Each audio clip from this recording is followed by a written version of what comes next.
쿠팡에서 개인정보 유출 사고가 난 지 일주일이 지났지만 민관 합동 조사는 끝날 기미가 보이지 않습니다. 조사가 장기화할 가능성이 큰데 보상과 2차 피해 방지 대책도 여전히 뚜렷하지 않습니다. 내란 전담 재판부 설치와 관련해 대통령실은 위헌 소지를 최소화해서 추진해야 한다는 공감대가 여당과 형성돼 있다고 말했습니다. 민주당은 위헌 소지를 보완하겠다고 밝혔습니다. 국민의힘 추경호 의원이 국회의 계엄 해제 표결을 방해했다는 내란 중요 임무 종사 혐의로 재판에 넘겨졌습니다. 특검은 계엄 협조 요청을 받고도 조치를 하지 않아 헌법적 책무를 저버린 거라고 강조했습니다. 미국 국방장관이 한국같이 자기 방어를 더 책임지는 모범 동맹에는 혜택을 주겠다고 강조했습니다. 또 그렇지 않은 동맹은 불이익을 받을 거라며 동맹국의 부담 공유를 재차 압박했습니다.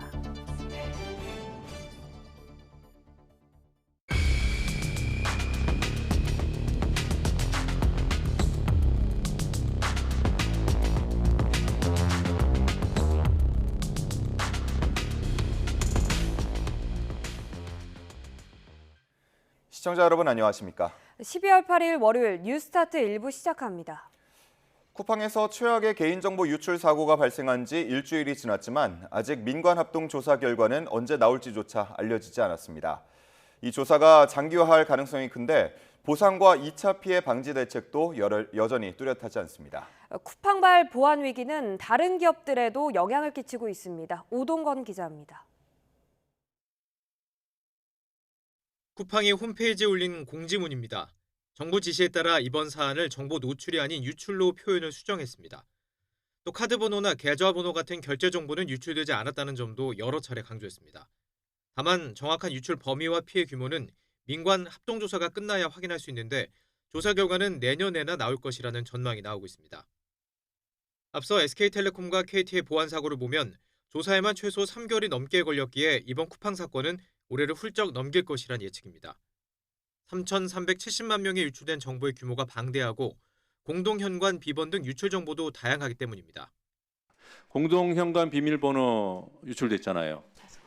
예, 일부 포함된 것으로 알고 있습니다. 근데 왜 통지문에는 그 내용이 안 써 있습니까? 공동현관 비밀번호가 일단은 모두 항상 그게 들어있는 것은 아니고요.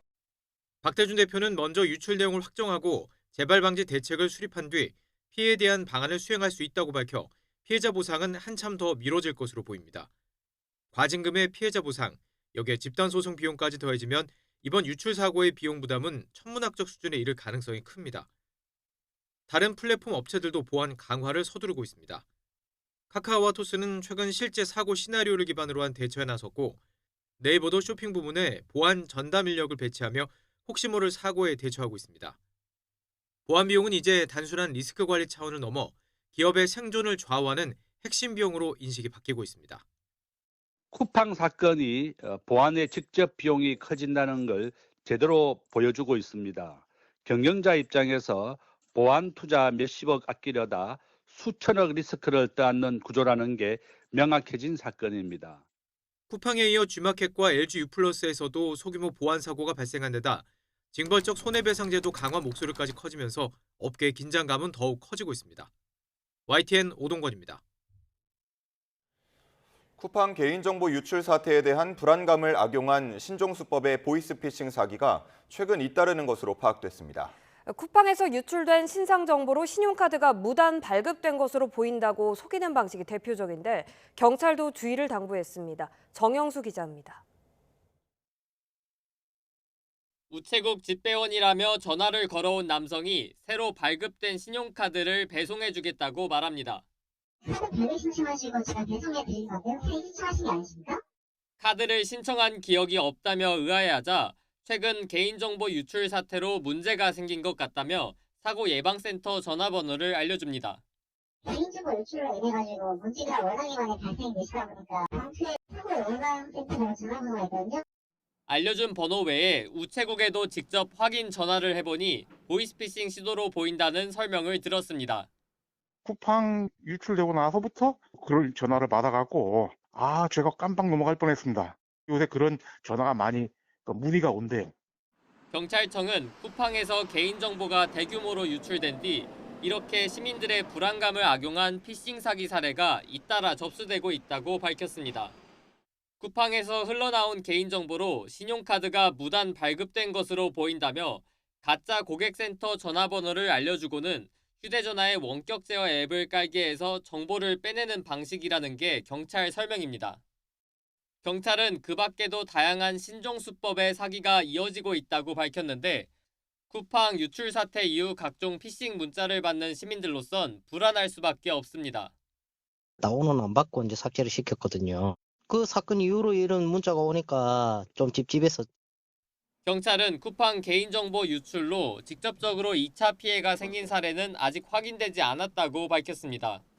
다만 새로운 사기 수법에 의한 피해가 생길 수 있는 만큼 사기가 의심되는 경우엔 바로 신고해달라고 당부했습니다. YTN 정영수입니다. 업비트 해킹 시도 54분 만에 코인 1,000억 개가 넘게 외부 전송된 것으로 나타났습니다.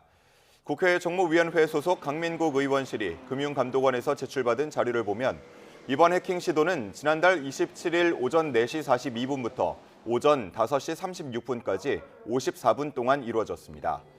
1시간도 채 안 되는 동안 알 수 없는 외부 지갑으로 전송된 가상자산 규모는 솔라나 계열 24종 코인 1,040억 6,470만여 개, 445억 원에 달했습니다. 업비트는 해킹 시도를 인지한 지 18분 만인 오전 5시 긴급회의를 열고 오전 5시 27분에 솔라나 네트워크 계열 디지털 자산 입출금을, 오전 8시 55분에는 모든 디지털 자산 입출금을 중단했습니다. 다만 금감원에 해킹 사실을 처음 보고한 건 사고를 인지한 뒤 6시간이 넘게 지난 오전 10시 58분이었습니다. 업비트 운영사인 두나무와 네이버 파이낸셜 합병 행사가 끝난 뒤 관계기관 보고와 홈페이지 공지가 이루어지면서 신고를 의도적으로 미룬 게 아니냐는 의혹도 제기됐습니다. 이재명 대통령이 감사원장 후보자에 김호철 변호사를 지명했습니다. 이규현 대통령실 홍보소통수석은 어제 브리핑을 열고 이 같은 인선을 발표했습니다. 사법연수원 20기인 김호철 후보자는 국가경찰위원회 위원장과 환경운동연합 공동대표, 민변회장을 역임했습니다. 이 수석은 김 후보자가 공공성과 사회적 가치 수호에 앞장서온 대표적인 인권 변호사라며 경찰국 신설과 군 의문사 진상규명 등 사회적 파장이 컸던 사안에서 공공성과 법적 원칙을 견지해왔다고 인선 배경을 설명했습니다. 내란 전담 재판부 설치와 관련해 대통령실은 위헌 소지를 최소화해서 추진해야 한다는 공감대가 여당과 형성돼 있다고 말했습니다. 위헌 논란을 피하기 위해 수정 필요성을 언급한 것으로 풀이되는데 민주당은 위헌 소지를 보완하겠다고 밝혔습니다.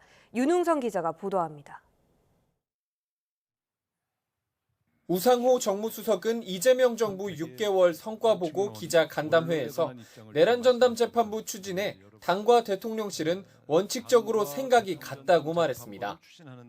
다만 위헌 소지가 최소화될 수 있는 범위 내에서 추진한다는 공감대가 있다는 점을 분명히 했습니다. 내란 전담 재판부를 추진하는 데 원칙적으로 생각을 같이 한다. 다만 위헌 소지가 최소화될 수 있는 범위 내에서 민주당이 추진 중인 내란 전담 재판부 설치법의 위헌 우려가 곳곳에서 제기되는 가운데 대통령실에서 공개적으로 입장을 밝힌 건데 수정 필요성을 우회적으로 언급한 거라는 해석이 나옵니다.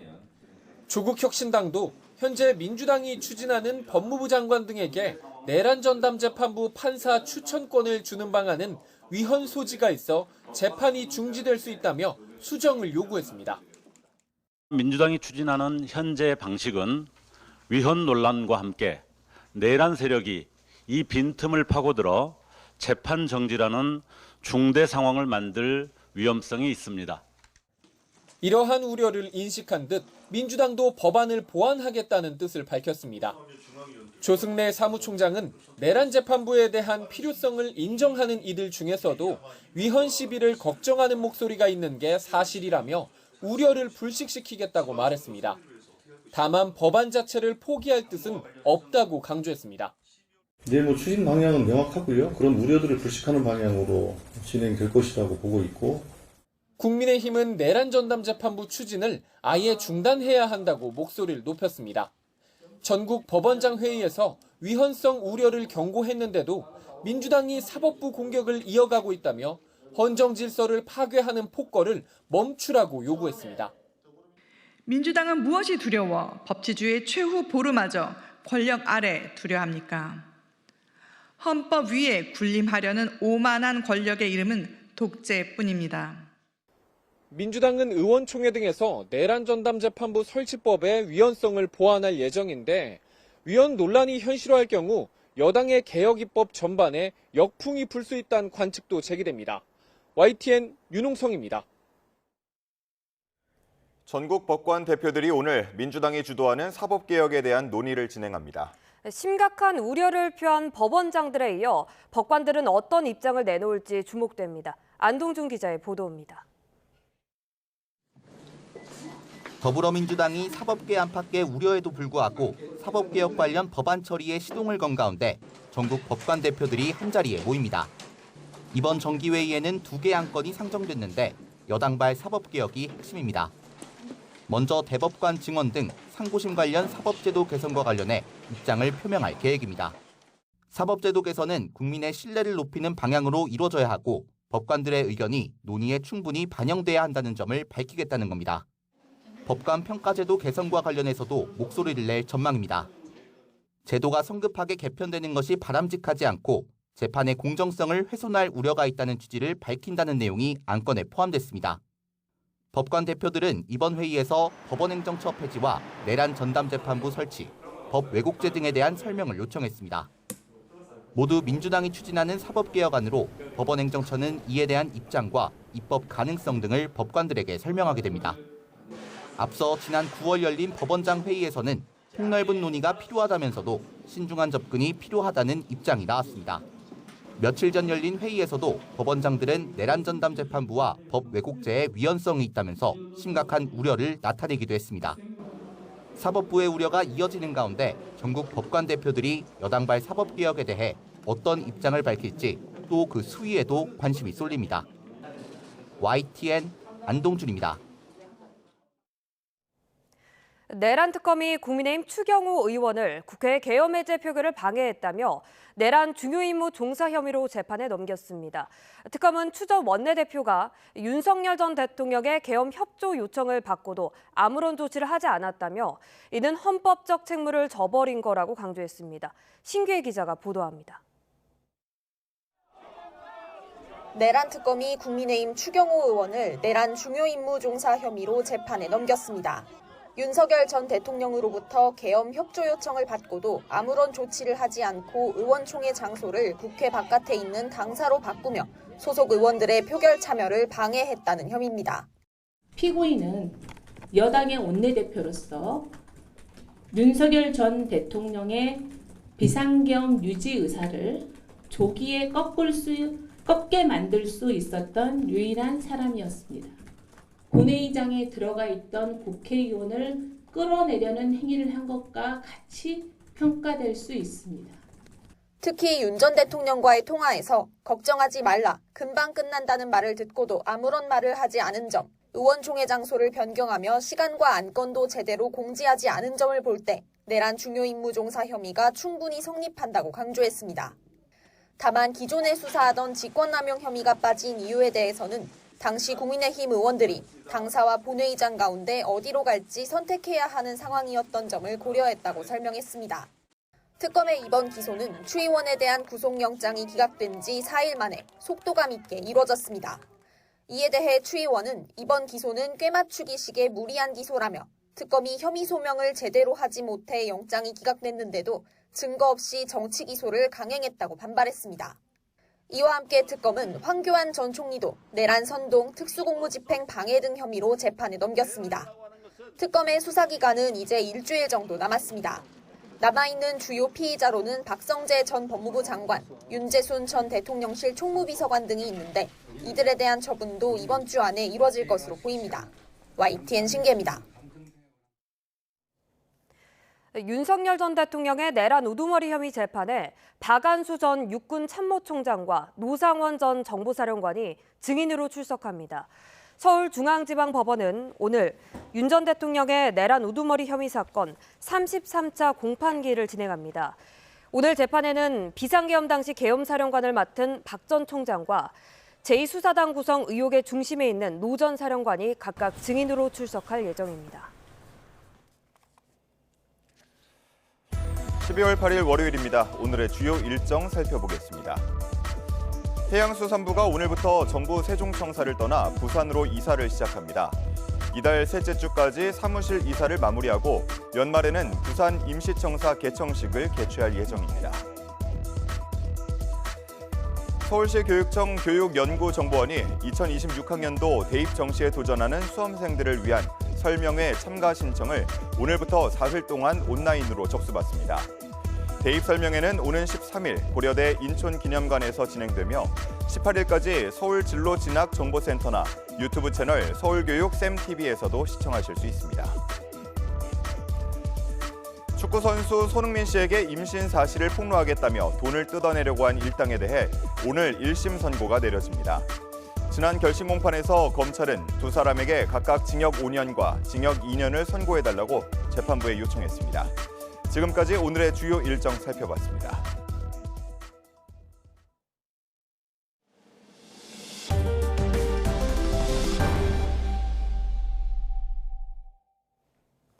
$1,470원대 고환율이 이어지면서 장바구니 물가도 들썩이고 있습니다. 수입식품까지 오르면서 먹거리 가격이 급등했고 기름값 역시 고공행진하고 있습니다. 손효정 기자입니다. 서울 시내의 한 대형마트. 장을 보러 나왔지만 그새 또 오른 가격을 보니 선뜻 물건에 손이 가지 않습니다. 2배 이상 오른 것 같아요. 그래갖고 살 거를 이렇게 다 적어가지고 나왔어요. 그냥 막 예전 같으면은 막 이렇게 눈에 보이는 거 샀는데 지금 이제 필요한 것만 사가려고. 지난달 식품 물가 상승률은 27%. 같은 기간 전체 소비자 물가보다 10%포인트 가까이 높습니다. 밥상에 자주 오르는 과일과 생선, 고기 가격 모두 크게 뛰었습니다. 귤은 2배 이상, 사과는 60% 올랐고 상추와 시금치 같은 채소는 40% 이상, 수산물도 30% 안팎 비싸졌습니다. 가파른 물가 상승에 더해 최근 원달러 환율도 오르면서 고기와 과일, 유제품 등 다양한 수입 식품 가격마저 급등했습니다. 국산 소고기가 9.3% 오른 사이 수입산 소고기는 40.8%, 4배 넘게 비싸진 것으로 조사됐습니다. 수입산 더 비싸. 50% 세일하면은 보통 10만 원짜리 5만 원밖에 안 한다는 거야, 한우 같은 거. 먹거리뿐 아니라 수입 원재료 가격까지 오르면서 환율 상승 영향이 가공식품과 외식 물가 오름세로 이어질 거란 우려도 나옵니다. 식품회사에서 나오는 그 식품들도 그 재료를 수입하는 경우가 많기 때문에 가격 압박을 굉장히 받기 때문에 식품 가격을 또 올리지 않을까, 뭐 그것도 걱정입니다. 기름값 역시 고환율의 직격탄을 맞았습니다. 석유류 소비자 물가는 2022년 우크라이나 전쟁 여파로 20% 넘게 급등한 뒤 2년 연속 하락하다가 3년 만에 상승세로 돌아섰습니다. 정부는 물가 부담을 낮추기 위해 유류세 한시 인하 조치를 새해에도 추가 연장하는 방안을 검토하고 있습니다. YTN 손유정입니다. 오늘의 주요 경제 일정입니다. 우리 시각으로 지난 토요일 새벽 장을 닫은 뉴욕 증시는 3대 주가 지수가 모두 강세로 마감했습니다. 비트코인이 반등하면서 뉴욕 증시도 위험 선호 심리가 회복되는 분위기였는데요. 지난 금요일 외국인과 기관 매수세에 4,100선을 다시 오른 코스피, 오늘 추가 상승장을 이어갈지 관심입니다. 국책연구원인 한국개발연구원 KDI가 최신 경기 진단을 내놓습니다. 한 달 전 KDI는 건설 투자 위축과 수출 증가세 둔화에도 불구하고 소비를 중심으로 경기가 다소 개선되고 있다고 평가했습니다. 정부가 오늘부터 내년 2월 27일까지 겨울철 전력수급 비상대책 기간에 들어갑니다. 올겨울 한파가 불어닥칠 경우 전력 최대 수요가 역대 최대를 기록했던 2022년 12월 23일에 버금갈 것으로 보고 대비할 방침입니다. 캠코 한국자산관리공사가 오늘부터 오는 10일까지 사흘간 온비드를 통해서 3,498억 원 규모 압류재산 1,063건을 공매합니다. 압류재산 공매는 세무서나 지방자치단체 등 공공기관이 체납세액 징수를 위해서 압류한 재산을 캠코를 통해 매각하는 행정 절차입니다.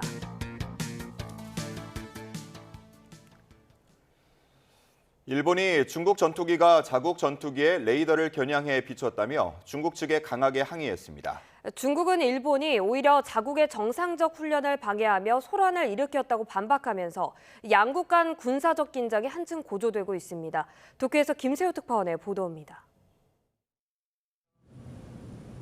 일본 방위성은 오키나와 남동쪽 공해 해상에서 중국군의 제-15기가 두 차례에 걸쳐 일본 항공자위대의 F-15기를 겨냥해 레이더를 비췄다고 밝혔습니다.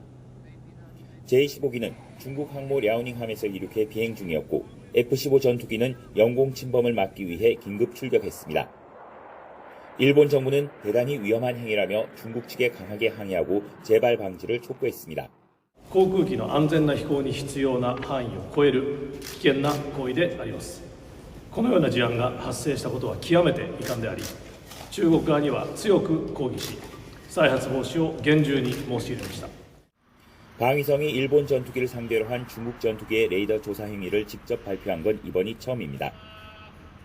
이에 대해 중국군은 일본 자위대 전투기가 수차례 훈련 해역에 접근해 방해를 했고 중국의 정상적 훈련에 심각한 영향을 미쳤다며 일본 측 발표는 사실과 다르다고 반박했습니다. 중국 함재기가 일본 전투기에 비춘 레이더가 사격 통제용인지는 아직 확인되지 않았습니다. 고이즈미 방위상은 리처드 말스 호주 국방장관과 만난 자리에서도 중국을 비판했고 말스 장관 역시 우려를 나타내며 협력하겠다고 밝혔습니다. And we will continue to stand with Japan in working with Japan to assert the rules-based order in this region, and we will do it resolutely. 다카이치 총리의 타이완 유사시 개입 시사 발언 이후 중국은 최근 해상 무력 시위를 이어가고 있고 일본도 맞대응 훈련에 나서고 있습니다. 중일 갈등이 격화하는 가운데 급기야 중일 전투기가 일촉즉발 상황까지 가면서 양측 간 군사적 긴장도 더욱 고조되고 있습니다. 도쿄에서 YTN 김세호입니다.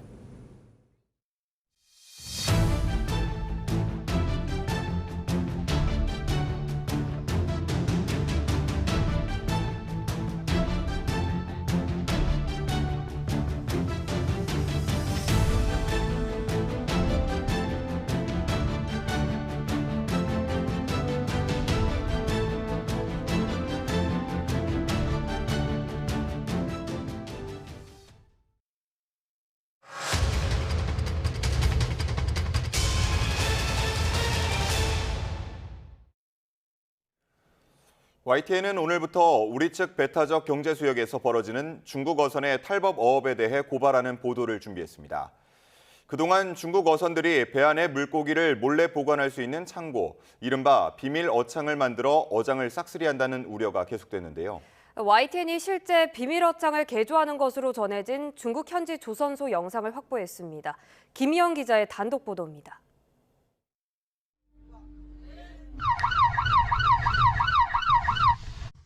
중국 어선에 올라탄 해경이 선체의 벽을 잡아당기니 숨겨졌던 문이 나타납니다. 강제로 문 여는 장면 시각했지요? 문 뒤 비밀 창고에는 물고기가 담긴 상자가 가득합니다. 지난 1월 중국 어선의 신종 비밀 어창 적발 당시 영상입니다. 합판 따위로 창고를 가렸던 예전과 달리 아예 선체를 개조한 어선을 처음으로 단속한 차례인데 수법이 교묘한 만큼 해경이 첩보 입수 후 단속에 성공하기까지 1년 넘게 걸렸습니다. 티가 안 나도록 그렇게 숨겨버리면 찾기가 상당히 어려운 건 사실입니다. 첫 첩보 입수해서부터 납포하기까지 15개월이 걸렸습니다. 중국 어선들이 비밀 어창까지 만드는 이유는 어획량을 속여 우리 측 배타적 경제 수역에서 정해진 한도보다 더 많은 물고기를 잡기 위해서입니다. 양국은 지난 2000년부터 어업 협정을 맺고 배타적 경제 수역에서 조업할 수 있는 어선 수와 어획량을 매년 정해왔는데 업종별로 할당된 양을 넘기면 철수해야 합니다. 한국 해경의 비밀 어창 단속이 이어지고 있는데요. 중국 어선들은 적발을 막기 위해 비밀 어창의 위치와 구조를 복잡하게 만들어 은폐하는 것으로 전해졌습니다. YTN이 단독 입수한 중국 현지 조선소 영상에서도 이 같은 실태를 확인할 수 있습니다. 금어기인 지난 7월 중국 저장성 올령 지역의 해상 조선소에 있는 어선 가운데 한 척에 오르니 창고 바닥에 또 다른 출입구가 보입니다. 기름 탱크로 이어진 문으로 그 안에 기름 대신 물고기를 채우는 신종 수법입니다. 비밀 공간에 리모컨이 있어야만 열 수 있는 유압식 전동문을 설치해 단속을 피하기도 하고 기존 어창에도 얼음이 가득 찬 것처럼 꾸미고 실제로는 물고기를 채울 수 있게 비밀 통로를 뚫어놨습니다.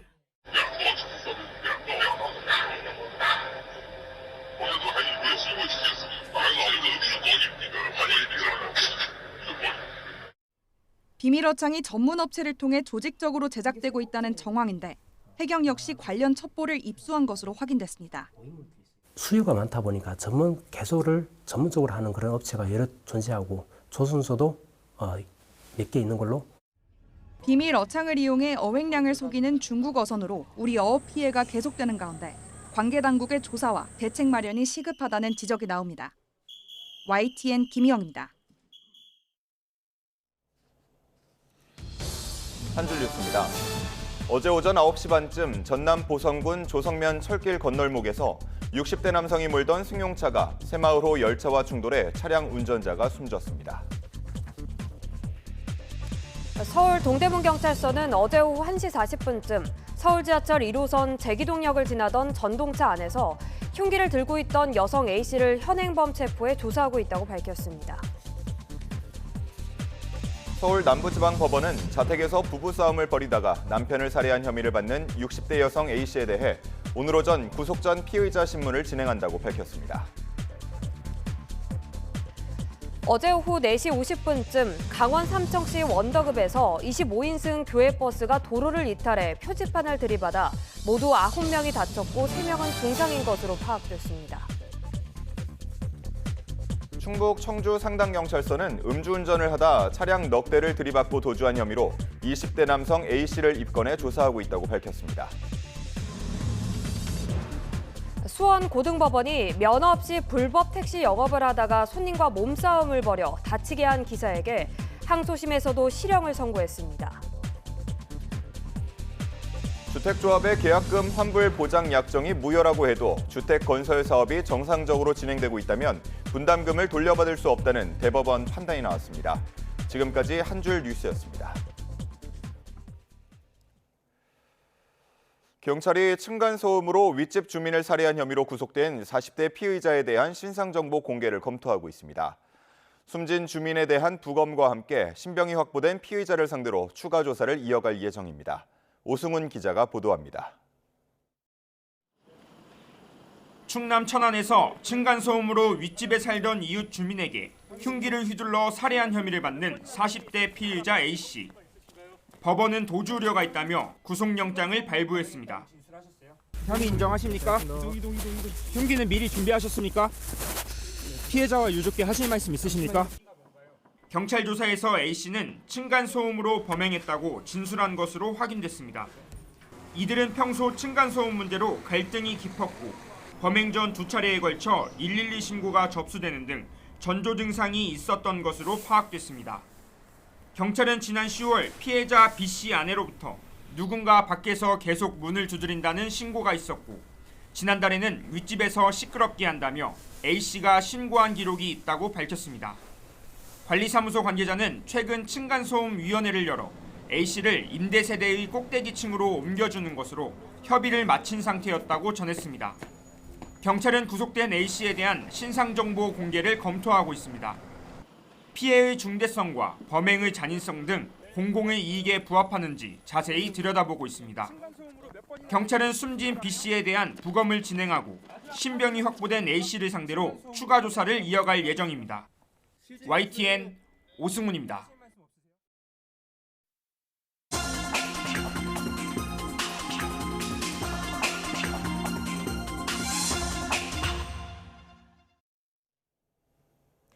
오늘의 글로벌 픽입니다. 내년 4월 대선이 예정된 서아프리카 베냉에서 군사 쿠데타가 발생했다가 몇 시간 안에 제압됐습니다. 군인 수십 명이 체포된 거로 전해졌습니다. 한상욱 기자입니다. 현지 시간 7일 돌격 소총으로 무장한 군인들이 베냉 국영 TV에 나와 파트리스 탈롱 대통령을 축출했다고 주장합니다. Benin was et Béninois, chers compatriotes, en ce jour, dimanche 7 décembre 2025, nous, forces de défense et de sécurité, après une réflexion bien mûrie et pour donner un repère à notre pays, avons décidé de prendre nos responsabilités suite aux multiples dérives du gouvernement de M. Patrice Talon. 이들은 배냉 북부 치안 상황이 악화하고 있고 전사한 군인과 유족이 방치됐다는 등의 쿠데타 명분을 내세웠습니다. 하지만 쿠데타는 몇 시간 만에 진압됐습니다. Face à cette situation, les forces armées béninoises et leur hiérarchie, fidèles à leur serment, sont restées républicaines. Leur riposte a permis de garder le contrôle de la situation et de faire échec à la manœuvre. 군 당국은 쿠데타 시도에 가담한 군인 수십 명을 체포한 것으로 전해졌습니다. 대통령실 관계자는 소규모 군인들이 방송국만 장악했던 거며 탈롱 대통령과 국가는 안전하다고 설명했습니다. 이날 베냉 중심 도시 코토누 거리에서는 대통령 집무실 진입을 시도하는 쿠데타군과 정부군이 교전하며 총성이 들리는 불안한 상태가 이어졌습니다. 베냉 주재 프랑스 대사관은 소셜미디어 X에 대통령 관저 인근인 캠프 개조에서 총격 사건이 있었다고 알리면서 추가 공지가 있을 때까지 집에 머물라고 자국민들에게 권고했습니다. YTN 한상옥입니다. 베냐민 네타냐후 이스라엘 총리가 가자지구 휴전 2단계 이행 의지를 밝히면서 이를 위해 이달 말 도널드 트럼프 미국 대통령과 만날 것이라고 예고했습니다. 팔레스타인 무장정파 하마스가 물러나고 무장 해제할지가 관건인데 하마스는 이스라엘군의 점령이 끝나야 무기를 넘기겠다는 입장입니다. 런던에서 조수현 특파원입니다. 예수 탄생지인 요르단강 서안 도시 베들레헴 구유광장에 대형 크리스마스 트리가 환하게 불을 밝혔습니다. 2023년 10월 하마스의 이스라엘 기습 공격으로 가자지구 전쟁이 시작된 이후 중단됐던 크리스마스 행사가 처음 열린 겁니다. 네타냐후 이스라엘 총리는 인질과 수감자 교환을 중심으로 한 휴전 1단계를 거의 마쳤고 곧 2단계로 넘어갈 것이라고 말했습니다. 2단계의 핵심은 이스라엘군 추가 철수와 국제안정화군 배치, 하마스 무장 해제로 아직 세부 내용이 합의되지 않아 더 어려울 전망입니다. 네타냐후 총리는 이달 말 트럼프 미국 대통령과 만나 가자지군의 하마스 통치를 종식하는 방안을 논의할 계획입니다. I think it's important to make sure that Hamas complies not only with the ceasefire, but also with their commitment which they undertook to disarm. 중동의 중재국들은 안정적인 휴전을 위해 이스라엘군의 조속한 철수와 국제안정화군 주둔을 촉구했습니다. 또 이스라엘이 이집트와 연결된 라파 국경 검문소를 일방 통행으로 개방하겠다고 한 데 대해 팔레스타인 주민을 추방하려는 어떤 시도도 거부한다고 강조했습니다. Ceasefire cannot be completed unless there is a full withdrawal of the Israeli forces, there is stability back in Gaza, people can go in and out. 이런 가운데 하마스는 이스라엘군 점령이 종료되면 가자지군의 무기를 팔레스타인 당국에 넘기겠다고 밝혔습니다. 또 휴전 이행을 보장하기 위한 유엔군의 국경 감시를 수용한다면서도 하마스를 무장 해제할 국제군 배치 구상에는 반대 뜻을 내비쳤습니다. 런던에서 YTN 조수연입니다. 인도 서부 휴양지 고아의 나이트클럽에서 화재가 발생해 최소 23명이 숨졌습니다. 현지 시간 7일 오전 0시쯤 고아주 북부 아루푸라 지역의 유명 나이트클럽에서 불이 나 지금까지 23명이 숨지고 50명이 다쳐 인근 병원으로 옮겨졌습니다. 현지 경찰은 클럽 주방 근처에서 가스 실린더가 폭발해 강력한 불길이 몇 초 만에 건물 전체로 번지면서 안에 있던 사람들이 탈출할 틈이 거의 없었다고 설명했습니다. 미국 국립공항관리청이 내년부터 미국 거주자를 대상으로 도널드 트럼프 대통령 생일인 6월 14일에 국립공원 무료 입장 혜택을 제공하기로 했습니다. 반면 올해까지 국립공원 무료 입장이 가능했던 마틴 루서킹 기념일과 노예 해방일 기념일, 준틴스데이는 내년부터 무료 입장일에서 빠집니다. 흑인 인권운동가 마틴 루서킹 목사를 기리는 기념일과 준틴스데이는 미국에서 가장 상징적인 민권 관련 기념일로 꼽힙니다. 때문에 트럼프 행정부가 국립공원 무료 입장일 주정으로 미국의 민권 역사를 축소하는 대신 대통령의 이미지, 이름, 유산을 부각하려 한다는 비판이 나온다고 AP는 전했습니다. 영국의 저명한 사진작가 마틴 파가 73세를 일기로 잉글랜드 브리스틸 자택에서 별세했습니다. 현대인의 일상적이고 평범한 순간을 통속적인 색채로 담아낸 그의 작품들은 유머를 지닌 동시에 날카로운 비판도 담아 사회적 논쟁과 토론을 끌어냈다는 평가를 받습니다. 마틴 파는 영국의 일상뿐 아니라 북한부터 알바니아, 러시아에 이르기까지 전 세계의 모습을 담았으며 70대에 들어서도 작품 활동을 이어가며 최근 자전적 사진집을 내기도 했습니다. 지금까지 글로벌 픽이었습니다. 공항을 새로 만들거나 확장하려면 환경성 평가를 해야 하는데 조류 충돌과 관련된 내용을 평가하도록 하는 지침이 처음으로 마련됐습니다. 공항 주변 다른 건설 사업을 진행할 때도 적용되는 것으로 공항 안전 관리에 큰 효과를 볼 수 있을 거란 전망입니다. 김지영 기자가 보도합니다. 1년 전 179명이 숨졌던 무한 제주항공 참사의 1차 원인은 공항 일대 철새와 항공기 엔진의 충돌로 분석됐습니다. 이후 조류 충돌로 인한 대형 항공기 사고의 우려가 커졌지만 조류 서식지나 철새 도래지 인근의 공항들은 근본적인 문제 해결이 불가능했습니다. 지금까지는 환경 영향 평가에 조류 충돌 관련 기준이 명확히 없었던 만큼 이미 만들어진 공항은 날아온 새를 잡거나 그때그때 쫓는 것이 전부였습니다. 이에 기후에너지 환경부는 새롭게 공항을 짓거나 확장할 때 진행되는 환경평가에 새로운 지침안을 제정해 이달 안에 공표하기로 했습니다. 국제민간항공기구에서 조류 충돌 위험구역으로 지정한 공항 반경 13km 이내 지역에 있어 야생조류 개체수, 분포, 이동 경로 등을 종합적으로 평가하는 방식입니다. 13km 밖이라고 하더라도 위험구역에 영향을 미치는 사업이라면 위험성을 판단받게 됩니다. 위험성을 낮출 방안이나 조류 생태계를 보존할 방안이 포함되도록 규정할 가능성이 큽니다. 조류는 거주 환경을 유지하고자 하는 습성이 있는데 서식지 변화가 결국 조류 충돌 위험까지 높일 수 있기 때문입니다. 서식지가 안 바뀌었으면 규칙적으로 이렇게 그 활동을 할 것인데 바뀌어버리게 되니까 그 움직임이 불규칙하거든요. 불확실성이 높아지게 되면은 항공 안전 위험도 높아지고 그게 결국은 충돌 사고의 비율이 높아지는 거예요. 당국은 이번 지침을 통해 공항마다 다른 조류 충돌 위험 평가를 일관되게 관리할 수 있을 것으로 기대하고 있습니다. 자연환경 쪽에 있어서는 조류에 대한 어떤 보존이라는 측면에 대해서 더 면밀하게 보는 것이고 공항 입장에서는 이제 위험성이 증가할 것인지 아닌지를 미리.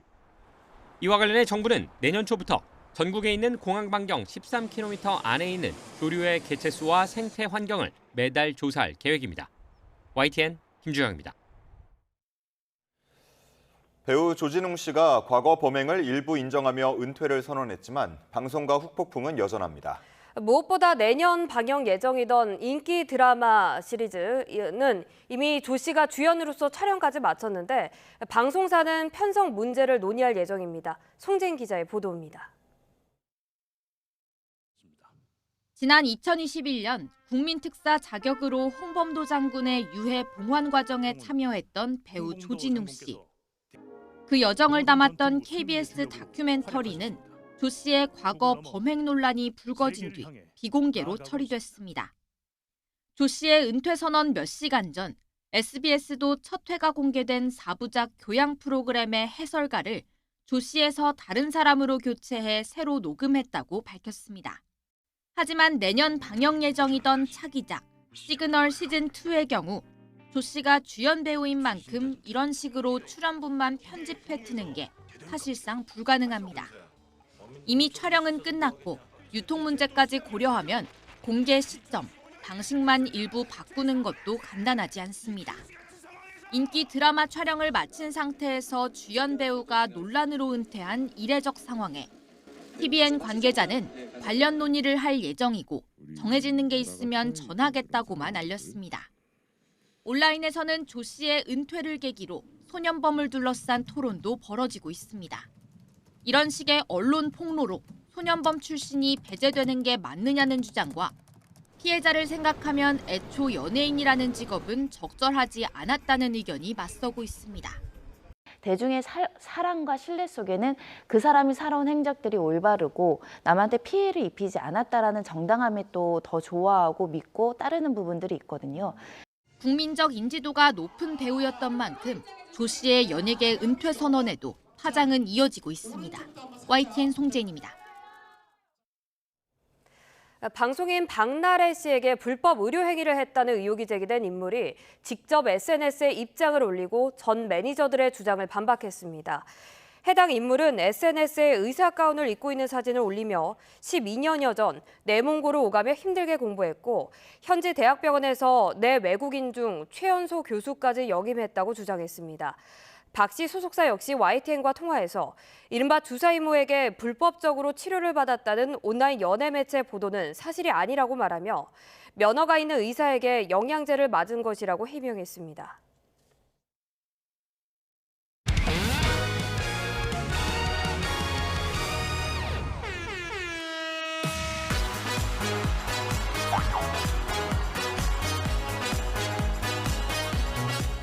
가능하다면 운동주 선수와 문혁빈 선수 함께 해보는 건 어떨까? 운동하고 시험에다가 루이스의 선수님이 있잖아요. 바로 이렇게 요청하니까 선수들이 잘 주네요.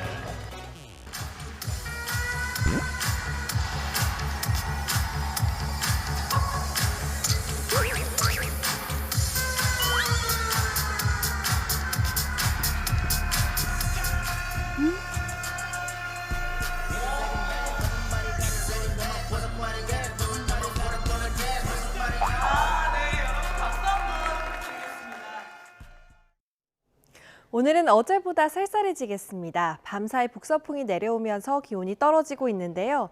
특히 서울의 낮 기온은 어제보다 8도 이상 낮아지겠습니다. 옷차림 따뜻하게 하셔야겠습니다. 북서풍이 먼지도 밀어내고 있는데요. 중부지방부터 대기질을 회복하고 있습니다. 다만 제주도는 새벽까지, 영남 지역은 오전까지 먼지가 남는 곳이 있겠습니다. 오늘 전국이 대체로 맑은 가운데 화재 사고에 유의하셔야겠습니다. 동해안 지역에 건조특보가 이어지고 있는데요. 영동과 경북 북부 동해안에는 강풍주의보도 내려져 있습니다. 불씨 관리 잘 해주시기 바랍니다. 현재 기온은 서울이 2.9도, 창원 11도, 광주는 8.6도로 보이고 있는데요. 중북부 지방을 중심으로 기온이 낮은 가운데 도로 살얼음이 나타나는 곳이 있겠습니다. 낮 기온은 서울 6도, 대구 10도, 광주 9도 예상됩니다. 내일 아침에는 기온이 영하로 떨어지는 곳이 많겠고요. 다가오는 목요일과 토요일에는 전국에 비나 눈이 내릴 것으로 전망됩니다. 날씨였습니다. 이상으로 뉴스타트 1부 마칩니다. 잠시 후 2부가 이어집니다. 시청해주신 여러분 고맙습니다.